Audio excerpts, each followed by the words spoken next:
Je suis Domitille Flichy, fondatrice de Farinez-vous, boulangerie artisanale, solidaire et durable. Je suis Chélia, je travaille chez Farinez-vous depuis 2010, donc ça fait 10 ans cette année. J'encadre des personnes qui sont en formation chez nous.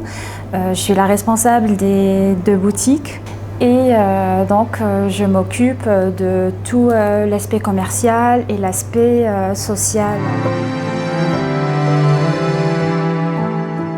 On est la première boulangerie à avoir eu l'agrément entreprise d'insertion. Donc en fait, on forme des personnes débutantes connaissant des difficultés d'insertion professionnelle au métier de la production et de la vente en boulangerie.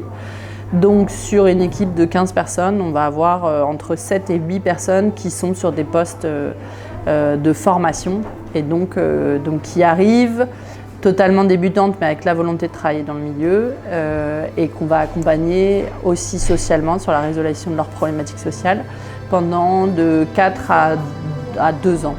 On accueille tout type de personnes, soit on a connu un accident de vie parce qu'on n'a pas eu la chance de pouvoir du tout faire des études, décrochage scolaire, addiction, enfin il y a vraiment beaucoup de choses. Donc après l'idée c'est d'être une marche et d'adapter un peu notre organisation du travail pour que petit à petit ils atteignent un niveau que les entreprises classiques n'ont pas ce temps-là. Donc nous on est vraiment, on essaye en tout cas d'adapter au maximum autour des problématiques de la personne. Donc j'ai travaillé dans la fonction publique sur l'insertion professionnelle, donc je financais des projets, donc j'étais financeur. Je voulais un peu changer, un jour j'ai été un jour gris de janvier, je suis allée manger, j'ai été acheter un sandwich dans une boulangerie, j'ai pas pu le manger sur place justement. Et dans le bus, quand je l'ai mangé, je me suis dit mais tiens, ça aurait été sympa d'avoir un lieu, de pouvoir s'asseoir, de pouvoir manger mon sandwich et pourquoi il n'y a pas de boulangerie d'insertion ? C'est voir la réussite des personnes, les voir évoluer, progresser. Ça me rend fière et franchement, je suis très contente quand je les vois s'épanouir au fil des jours, réussir sur pas mal de projets personnels en parallèle et en fin de parcours, ils ont un travail fixe. On existe encore depuis 10 ans.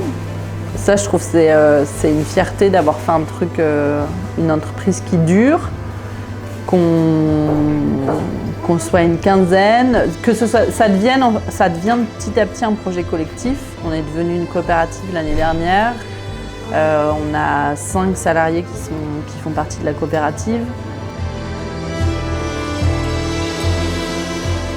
Sur embaucher quelqu'un issu de l'insertion, soyez juste un bon manager, c'est tout.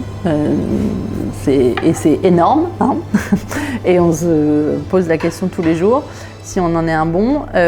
Après, sur le fait d'être entreprise d'insertion, c'est vraiment avoir 2 activités, son activité économique et son activité de travail social. C'est pas un petit truc, un saupoudrage. La patience, l'écoute. C'est les piliers de ce travail. Et surtout, ne pas juger.